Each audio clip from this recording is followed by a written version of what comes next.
Selamat pagi anak-anak ibu yang hebat. Semoga tetap sehat ya. Tetap ibu ingatkan, jangan lupa rajinlah cuci tangan, selalu pakai masker jika keluar rumah, juga rajin mandi, serta makan makanan yang sehat. Anak-anak ibu, hari ini kita masuk bab yang ke-8, yaitu sakramen-sakramen gereja. Nah, pada bab ini kita akan mempelajarinya dalam 5 subtema. Nah, hari ini subtema A yaitu sakramen baptis.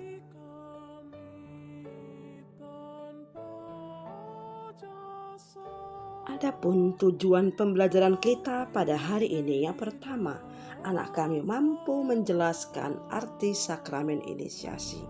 Lalu yang kedua, anak kami mampu menjelaskan apa materi dan forma sakramen baptis. Lalu yang ketiga, anak kami menjelaskan makna dari sakramen baptis. Nah, anak-anak ibu, mari kita perhatikan gambar yang pertama.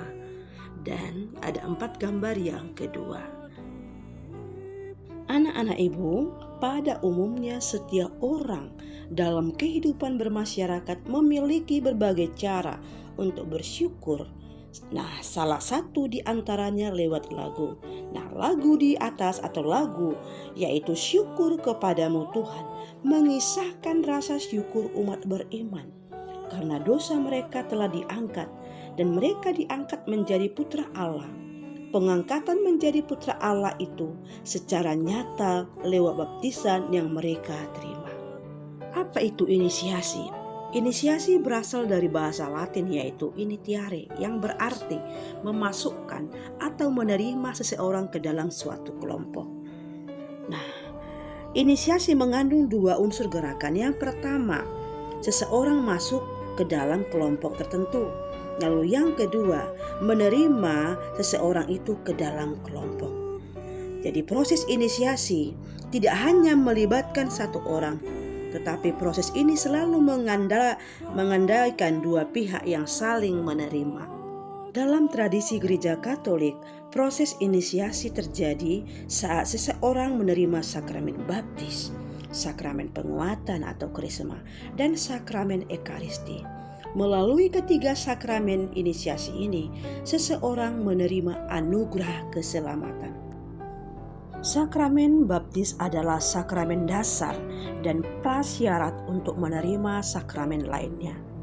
Dengan menerima sakramen baptis, kita dipersatukan dengan Yesus Kristus, menyatukan raga kita dalam wafatnya di kayu salib, sehingga membebaskan kita dari kuasa dosa dan membuat kita bangkit dengan Dia untuk hidup tanpa akhir. Materi dari sakramen baptis yang pertama, air. Air merupakan materi utama dalam pembaptisan. Air mampu membersihkan semua kotoran.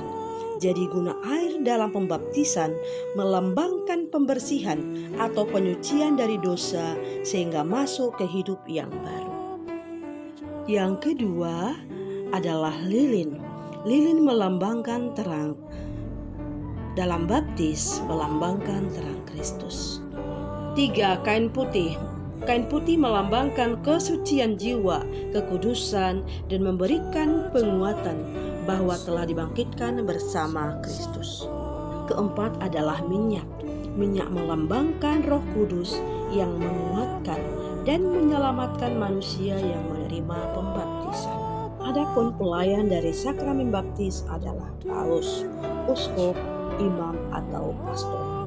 Forma atau kata-kata yang dipakai ketika pembaptisan adalah: Aku membaptis kamu dalam nama Bapa dan Putra dan Roh Kudus. Adapun makna dari sakramen baptis yang pertama, bersih dari dosa, bahwa manusia ketika dibaptis memperoleh pengampunan dari segala dosa, baik itu dosa pribadi maupun dosa asal. Lalu yang kedua, menjadi ciptaan baru, maksudnya diangkat menjadi anak Allah atau sah menjadi anak Allah. Lalu yang ketiga, memperoleh rahmat pengudusan yang membuat kita sanggup semakin percaya kepada Allah. berharap kepada Allah dan semakin mencintai Allah. Lalu yang keempat, digabungkan menjadi anggota gereja dengan cara turut ambil bagian dalam tubuh Kristus. Susunan perayaan sakramen baptis.